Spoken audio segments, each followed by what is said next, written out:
café, vous êtes entré par hasard, tout aveuglé par les lumières du boulevard, bien installé devant la grande table. Vous avez bu que le soif indomptable. De beaux visages fardés vous disaient bonsoir, et la caissière se levait pour mieux vous voir. Vous étiez beau, vous étiez bien coiffé, vous avez fait beaucoup d'effets au grand café. Comme on croyait que vous étiez voyageur, vous avez dit des histoires d'un ton blagueur, bien installé devant la grande table. On écoutait cet homme intarissable. Tous les serveurs jonglaient avec Paris Soir, et la caissière pleurait au fond de son tiroir. Elle vous aimait, elle les aurait griffés, tous ces gueulards, ces assoiffés du grand café. Par terre on avait mis la sûre de bois pour que les cracheurs crachassent comme il se doit, bien installés devant la grande table. Vous invitiez, venez, des ducs, des commettables. Quand on vous présenta soudain l'addition, vous avez déclaré « Moi, j'ai pas un rond ». Cette phrase-là produit un gros effet, on confisqua tous vos effets. Vous étiez fait au grand café. Depuis ce jour, depuis bientôt 60 ans, c'est vous le chasseur, c'est vous le commis de restaurant. Vous essuyez toujours la grande table, c'est pour payer cette soirée lamentable. Ah, vous eussiez mieux fait de rester ailleurs que d'entrer dans ce café plein de manières. Vous étiez beau, le temps vous a défait, les mythes commencent à vous bouffer. Au grand café, vous étiez beau. Le temps vous a défait, les mythes commencent à vous bouffer. Au grand café, au grand café.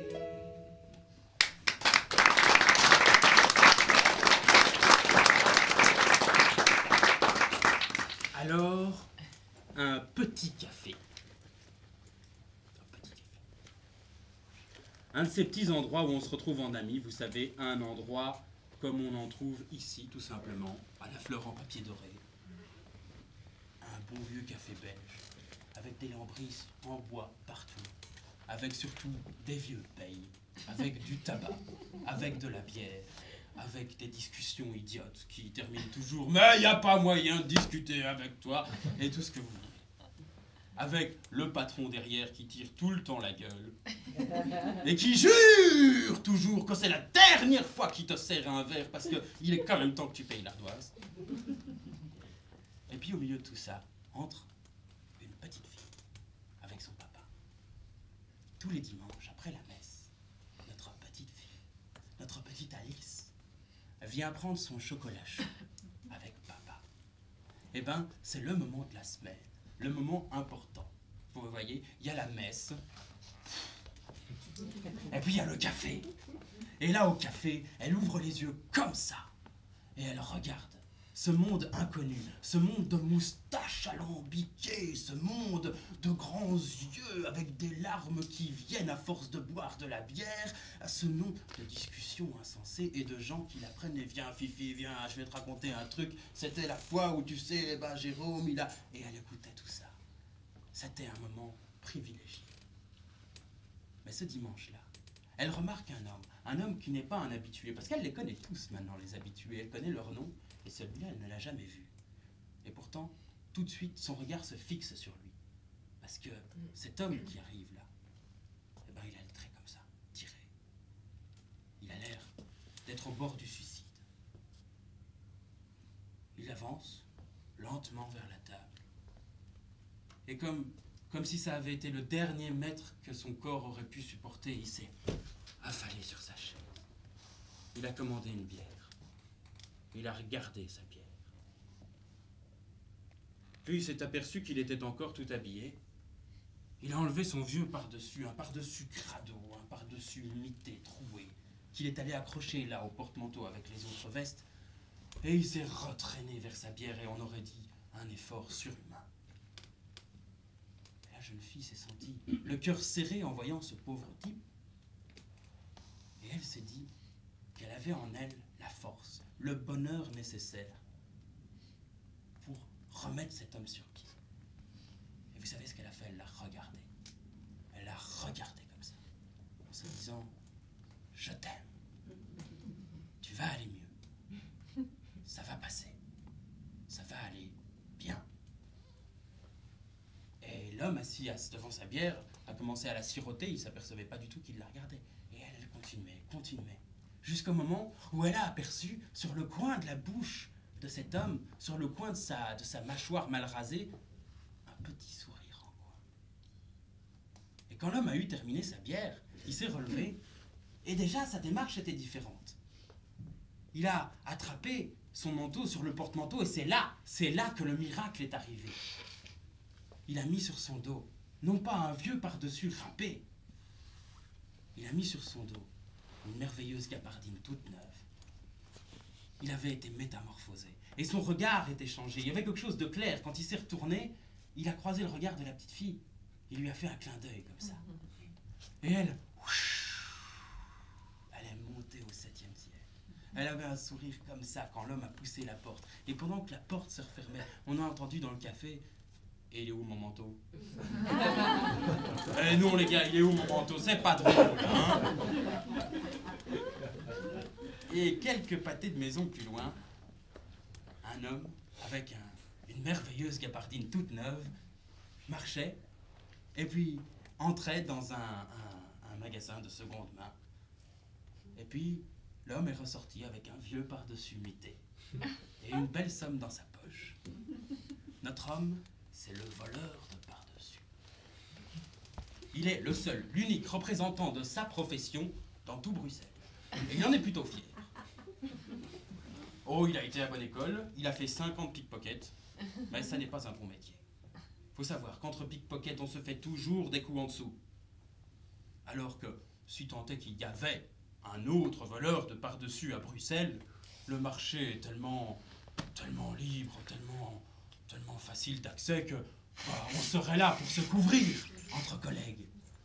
Et puis, notre ami dit toujours à ceux qui l'interrogent que dans un par-dessus, on trouve encore assez souvent un portefeuille. Alors qu'avant de trouver un par-dessus dans un portefeuille, c'est ça, et ben là, on a de la marge, quoi. Et puis voilà, vous mettez un manteau sur votre dos, vous avez peu de chances d'être pris la main dans le sac. Vous pouvez toujours dire « Ah oui, monsieur, pardon, je m'excuse, excusez-moi de m'excuser, je vais le remettre là, je reprends bien. » Il n'y a pas de mal. Jusqu'au jour où on titrait à la première page du soir. Normalement, j'ai l'article là, mais je l'ai oublié. Les voleurs de par-dessus, au pluriel. Déjà une erreur. Les voleurs de par-dessus sévissent dans Bruxelles. L'autre jour encore, à la fleur en papier doré, un homme est entré et, sous couvert d'aller aux toilettes, est ressorti par la porte de derrière. On s'est aperçu que manquait un très beau par-dessus avec la somme de 500 francs dedans. La police recherche actuellement pour l'interroger un homme d'1,80 m, les cheveux noirs, une moustache, le teint clair. Et la dernière fois qu'on l'avait vu, il portait un par-dessus. Alors, à la lecture de cette description précise, les gens, à travers les cafés, les restaurants, les hôtels de tout Bruxelles, ont commencé à se tourner vers le voisin. 1,80 m, cheveux foncés. Oh, t'aurais pu te raser, mon grand.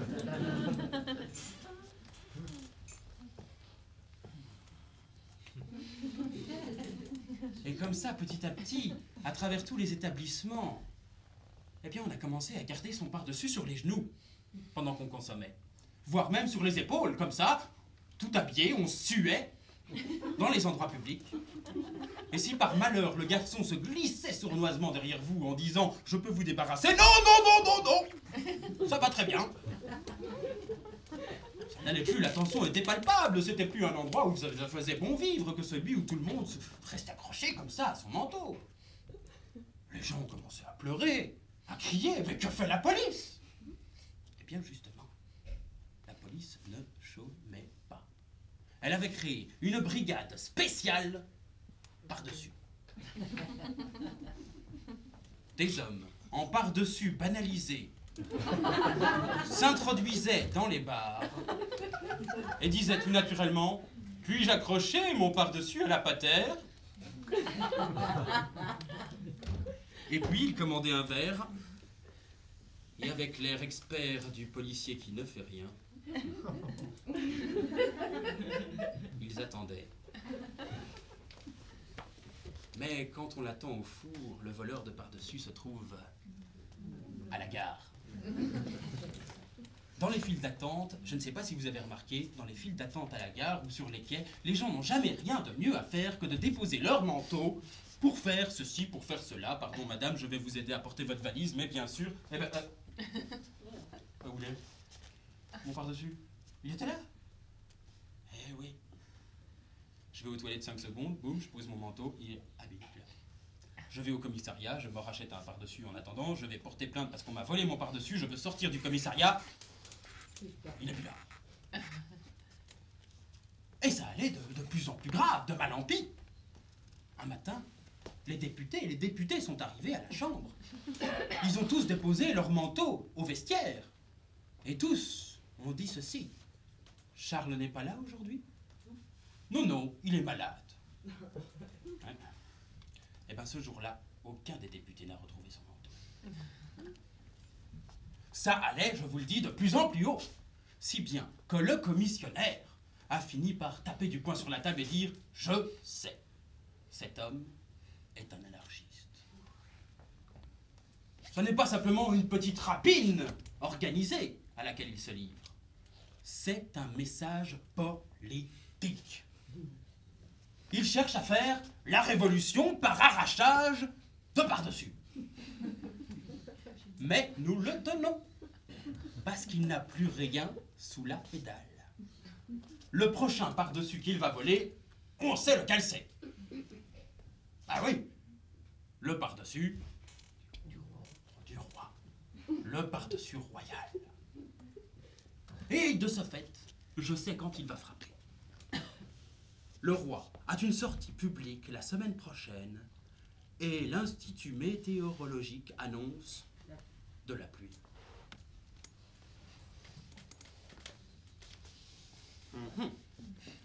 Visite royale au jardin zoologique. On présente le personnel au roi. Un petit vieillard très humble se dissimule derrière les autres employés. Le souverain le remarque et s'adressant à lui. « Et vous, mon brave, quelle est votre fonction ?» Le pauvre homme hésite, visiblement confus, puis, voyant que le roi insiste du regard, « Je suis préposé au WC depuis 40 ans. » Il espère une médaille industrielle, mais les hauts personnages de la suite veulent écarter le petit vieux. Le roi les arrête tout de suite en disant « Un peu de tenue, messieurs. Ne voyez-vous pas que vous êtes en présence d'un chef de cabinet ?» Pendant ce temps, pendant que ces événements-là même se passaient, eh bien, tout autour, dans chaque buisson, derrière chaque réverbère, derrière chaque fenêtre, dissimulé, se trouvait un agent de police, jumelle en main, qui attendait le moment qui est arrivé justement, le moment où le petit nuage s'est poussé et où le soleil a commencé à percer. Et voilà que le roi a posé sa gabardine sur une barrière. Eh bien là, tous ils se sont dit, ça y est, on le tient. Et bien pendant ce temps-là, à la fleur en papier doré, on a vu entrer un homme avec un pardessus mité, qui a accroché qui a accroché son manteau au porte-manteau, et qui est entré pour commander une bière. Et là, dans le bar, régnait une ambiance du tonnerre. Tout le monde avait oublié ces histoires de pardessus, on n'en parlait plus, c'est bon, on discutait. Il y avait les moustaches entortillées qui gigotaient dans tous les sens, les bières qui allaient, le patron qui criait « c'est la dernière fois !» Et au milieu de tout ça, notre homme, qui boit sa bière, qui se relève, fait un petit signe à tout le monde, prend le plus beau des manteaux, le met sur son dos. Et pendant qu'il s'en va derrière lui, il entend une toute petite voix qui dit « regarde papa, je te l'avais dit, le monsieur, il est entré avec un moche manteau, et ben maintenant, il a un beau pardessus !» Le voleur de pardessus se retourne, et sur lui, il y a une 50aine de regards. Tous des hommes qui se lèvent Ils sont tous plus grands les uns que les autres, c'est vraiment pas juste. Et il a eu beaucoup rire ce soir-là. On a mis la main au col du voleur. Et on l'a emmené en prison. Et puis ben voilà, son destin était scellé. Il n'a plus eu qu'à attendre. Et quand on l'a emmené, pieds et poings liés, au palais de justice pour son procès, ben, il savait bien qu'on lui dirait pas « Bravo monsieur, allez-y, vous êtes libre ». Mais quand même, il a eu un petit sourire à un moment quand il est arrivé près du vestiaire. Cet endroit qu'il avait fréquenté quelques fois quand même. Et le vestiaire du palais de justice, c'est quand même pas rien. Mais quand il est passé à côté, par la petite porte entr'ouverte, il a vu que tous les porte-manteaux étaient vides. Ça, c'est de la méfiance, quoi. Ils sont parano, quoi. Et pourtant, quand on a emmené le voleur jusqu'à la grande salle où devait se tenir son audience, quand les portes se sont ouvertes, tout s'est éclairé. La pluie continue à envahir le palais de justice. On y patauge de tous côtés. Dans beaucoup de salles d'audience, l'eau pénètre par les plafonds. Aussi pouvait-on lire ce 7 juillet au vestiaire le prudent avis que voici. Messieurs les avocats qui doivent plaider au tribunal sont priés de conserver leurs parapluies et leurs imperméables. Eh oui. Quand il est passé entre les allées de la salle d'audience, les trompes d'eau envahissaient la salle. Eh bien, pendant tout le temps de son procès, pendant que son avocat, avec sa parcasse, levait pour dire « Objection, votre honneur !» et que le juge tapait avec son marteau, que les gouttes splittaient dans tous les sens et qu'il disait « Vous en aurez pour 10 ans !» Eh bien, le voleur riait. Il riait de cette bénédiction du ciel, de ce clin d'œil, de cette ironie. Il riait surtout parce qu'il savait de toute façon déjà que, bien avant de rentrer dans cette pièce, il était de toute façon mouillé jusqu'au cou.